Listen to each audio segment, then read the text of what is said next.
నా కూతురు కోసం, దాని జీవితం కోసం తప్పు చెయ్యడానికైనా, అవసరమైతే మర్డర్ చేసి జైలుకు పోవడానికైనా నాను సిద్ధమే.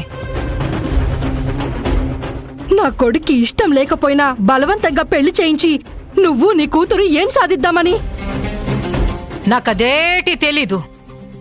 రామరాజు నా కూతురుతో పెళ్లి పీటల మీద కూకోవాలా, మీనాచి మెళ్ళో తాళి కట్టాలా, లేకపోతే ఈ పీక కట్ట ఇది.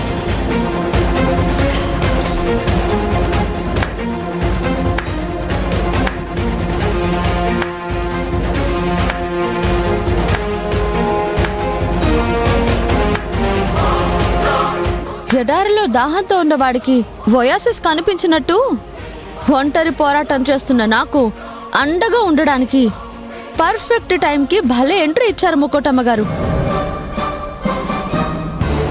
ఇక్కడే నా రాజీవ్తో నా పెళ్లి కూడా జరగాలి. ఏంటి పిచ్చి పనులు? ఈ ముక్కోటమ్మతో జత చేరి నీ భవిష్యత్తుకి నిప్పెట్టుకోకు. రాజీవ్ నా మెడలో 3 ముళ్ళు వెయ్యాలి, అంతే. శ్రావ్య, వద్దు. ఇన్నాళ్ళు పట్టుదలతోనో కక్ష సాధింపులతోనో మనం చేసిన తప్పులు చాలు. జ్యోతి కడుపుతో ఉంది. తనకన్యాయం చేయాలన్న ఆలోచన మానుకో. శభాషత్తయ్య, జ్యోతి మీ ప్రాణాలు కాపాడేసరికి మీ దృష్టిలో దేవత అయిపోయిందా? మీరే కాదు, ఆ దేవుడే దిగొచ్చి చెప్పినా నేను వినను. నాకు రాజీవ్ దక్కాల్సిందే.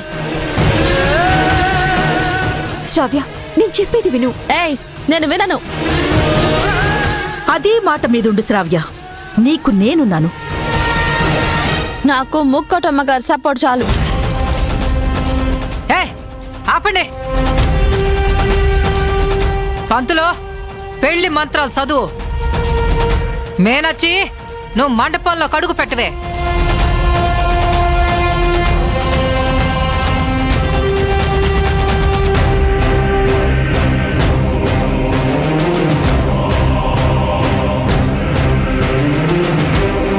శ్రావ్య, ఎల్లి కూకో.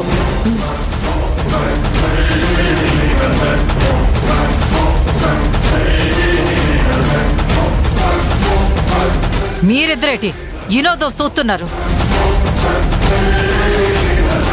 మీరిద్దరూ వాళ్ళిద్దరి మెళ్ళలో తాళి కట్టడం తప్ప ఇంకో అవకాశమే లేదు. మీరు మొండితనానికి పోయి ఈ పెద్ద మనిషి ఫోటోకి దండ పడేటట్టు చేయమాకండి. ఎల్లి కూకోండి.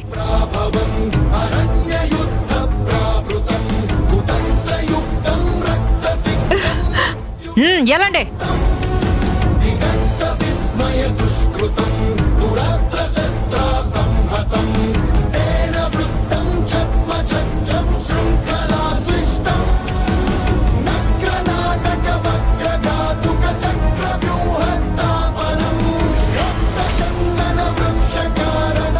ముకోటమ్మ, మర్యాదగా కత్తి కింద పడేయండి. నాను అంతే మర్యాదగా చెప్తున్నాను. వాళ్ళ పెళ్లి అయ్యేదాకా కత్తి ఒగ్గేదే లేదు. అనవసరమైన సాహసాలు చేసి పెళ్లి మండపంలో సావు జరిగేటట్టు చేయకండి. ఓం శ్రీమన్ మహాగణాధిపతే నమః, లక్ష్మీ గణాధిపతే నమః, మాంగళ్య గౌరీ దేవతాభ్యో నమో నమః, సర్వమంగళ మాంగళ్య. పంతులు, అమ్మా, మిగతా మంత్రాలు తర్వాత చదువుకో. ముందు మాంగళ్యం తంతునా అని అదేటో చదువుతారు కదా, అది చదువు. అలాగే అమ్మా.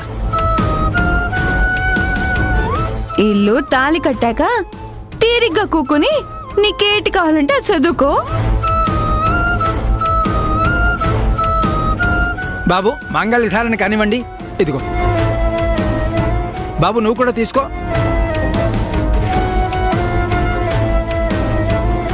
ఓం తదేవ లగ్నం సుదినం తదేవ తారాబలం చంద్రబలం తదేవ విద్యాబలం దైవబలం తదేవ లక్ష్మీపతేం హ్రియే స్మరామి. మాంగళ్యధారణ ముహూర్తస్సు ముహూర్తోస్తు.